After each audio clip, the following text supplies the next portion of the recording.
Bang!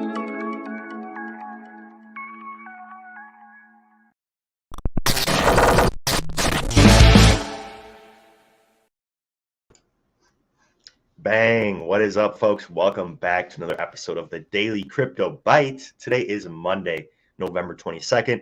Short holiday week this week. Historically, these have been exciting times for the crypto market. We saw some pretty interesting headlines that were kind of moving price this weekend, so I definitely want to dive into those today.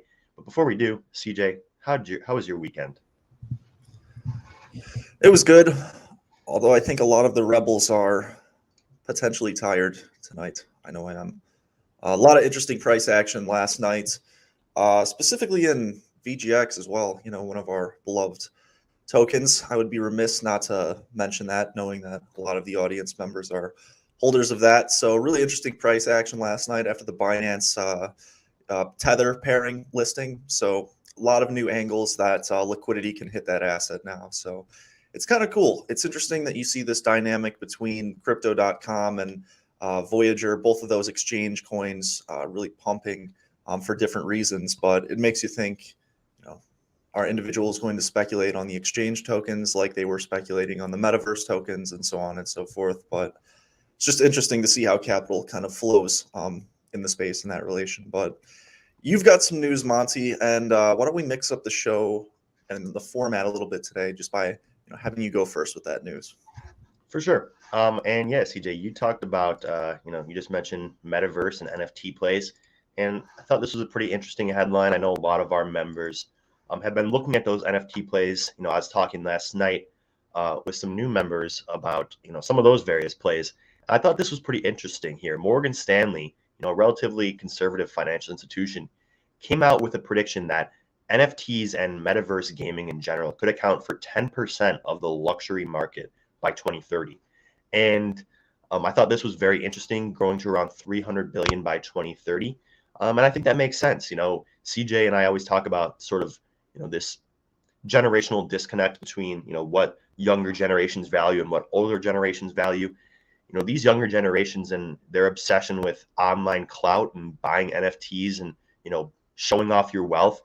It doesn't just stop at what you would traditionally see with wealthy individuals. Now with this new medium, we're seeing people flex their wealth in new ways, and NFTs and like the metaverse plays have been the largest benefactor of that. So you have these sort of frothier markets that benefit from luxury capital from very wealthy people, and Morgan Stanley thinks that NFTs and metaverse plays could be one of those sectors. So I just thought that was interesting and wanted to quickly bring that to your attention.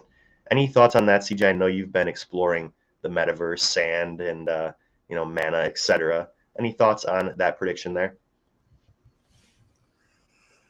Yeah, I think they will trend with Bitcoin because I think a lot of people hear about these metaverse plays. They don't know a whole lot about them, and then they actually start to explore, and then they're sold relatively quickly.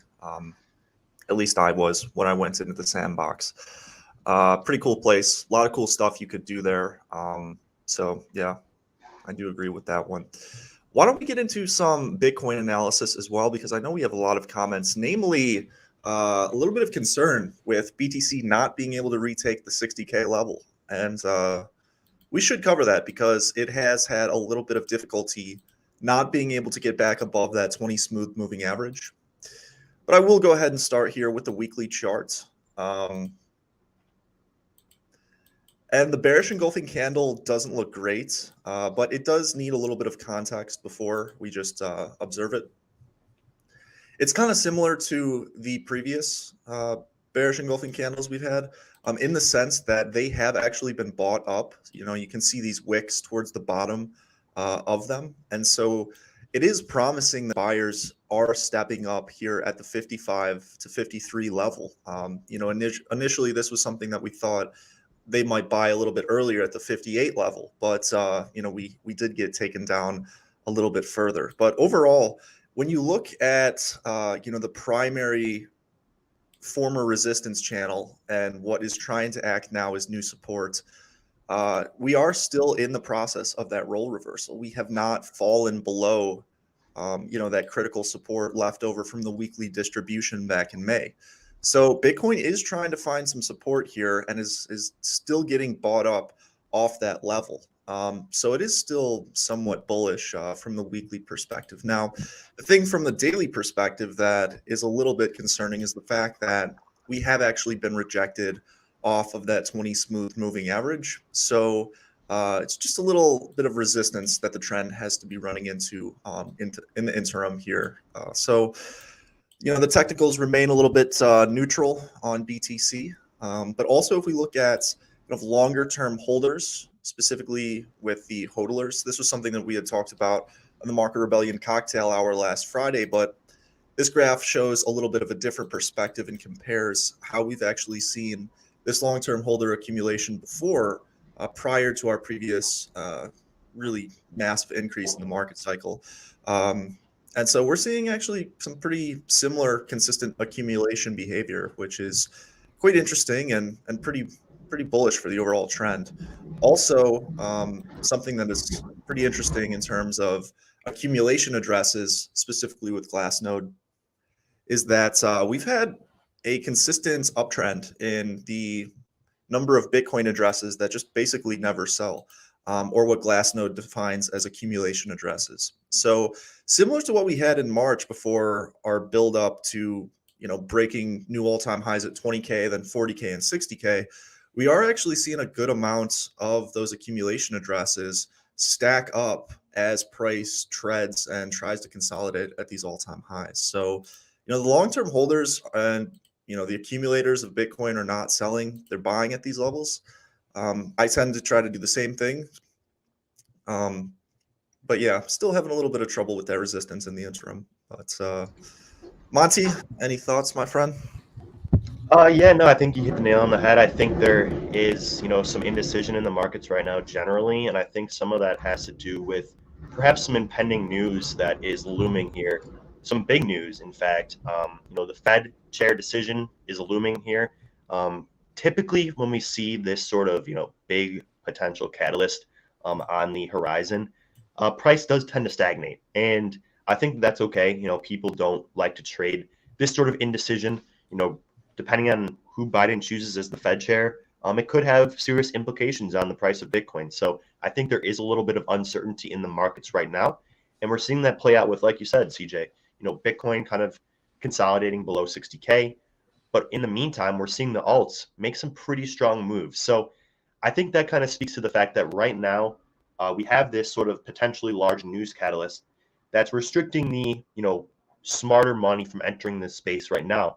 But we're starting to see the retail capital flow into this space in the form of altcoins that are continually making new all-time highs.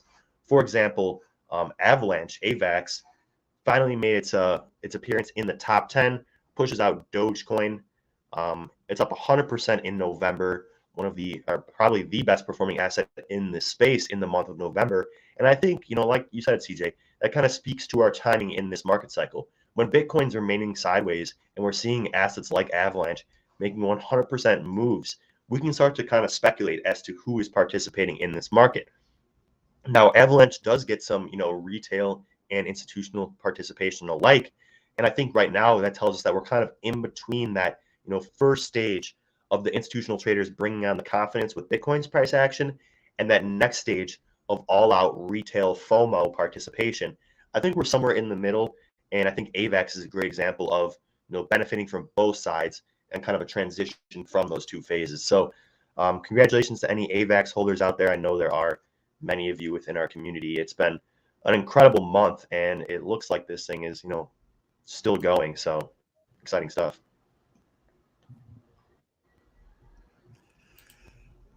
Biden did go with Powell. We did have a little bit of a market reaction to that earlier with a spike up to nearly 60K, but then a rejection quite after that. So still struggling to really get above that 60K level, but that was kind of the outcome of what we saw earlier. Interesting price action in AVAX. Took a little bit of profit, obviously still hold the majority of the position, but as we go higher and higher, I'm going to look to distribute and just take a little bit of risk off the table in the short term, at least. But yeah. Yeah, that makes sense given, that flow of capital model that we are always talking about. I do think that there are some assets that have yet to pop, assets like Stormax, assets like BTT, those sort of low cap assets. Right now, we're seeing the speculation being dominated by assets like AVAX, like Luna, even like Solana, which is, still kind of pulling back a little bit. But ultimately, if you just zoom out and look at the month of November, I mean, it's been clear where the speculation has been. It's not necessarily been in those retail facing assets or even the big assets like Bitcoin or Ethereum. It's been right in between in those, high to mid cap altcoins like AVAX, like Luna, like Solana. Those have been the big winners. But when you have that happen, that is worth considering taking some money off the table, looking to reallocate. So I don't think that's a bad idea at all, CJ. But one thing I did want to touch on that you briefly mentioned at the beginning of the show here today was some big news coming out of our partner Voyager, and their native token will be listed on Binance. Saw a nice spike in price last night in the VGX token. And also, CJ, I just want to speak to a kind of greater theme that we tend to see at the end of market cycles. Is this sort of exchange token seeing a real increase in price? Now, obviously, Voyager token has been popping in price with these various listings on Coinbase and on Binance, but in general, in past market cycles, we've seen Binance coin perform very, very well as we enter this stage of a market cycle.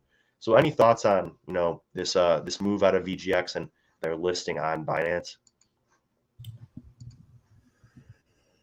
Yeah, it's now there's, I mean, think about when VGX went to $7 the first time, back when GME and AMC were really hot, and Doge was really hot, and that forced a lot of users from Robinhood to the Voyager platform. They really only had Binance and Voyager to be able to pick up VGX, but now, ever since then, VGX has been listed on, you know, FTX. It's on, Binance with a USD T pairing, and it's on Coinbase. So now you have four different angles in which volume and liquidity can come into that asset, which before there was only two. So I think that does bode well overall, but we can't really speak to the price action of VGX or anything, being partnered with them, of course. But I do think it is interesting, and I do think that those moves out of crypto.com coin and VGX, maybe look at FTT or FTX token, or Huobi token or Binance token, and kind of monitor if we get some speculation in some of the other exchange tokens as well. Because when we have things like Mana or the Metaverse pump, sometimes these categorical assets will move in a similar way. So just something to monitor there. But if you guys would like to go beyond just talking about Bitcoin and ETH and some of the major caps and learn about what Monty and I trade each and every day, you can sign up for marketrebellion.com or Market Rebellion Crypto at marketrebellion.com/try crypto, where we go into our daily picks and do the Doge of the day, which we will do just after this. And we have a pro charting platform. We have a crypto trading education curriculum that we're continually adding to. And we have a lovely community of traders all throughout the world and much more who really bring us a lot of value on a daily basis. And we appreciate you guys. So, Monty, any closing thoughts, my friend? Nope. Thank you guys so much for watching. If you're looking for a place to trade your crypto, we recommend you head over to investvoyager.com, the sponsor of the show, and use code REBEL25 if you do, for $25 free in crypto. Should be an exciting week. CJ and I will be here the entire week. We may not be, working on Thursday technically, but I'm sure we'll be checking in the room to see how you guys are doing on your turkey day. So have a great rest of your day. We'll be bringing you the Doge of the day here shortly. Take care. Talk to you soon.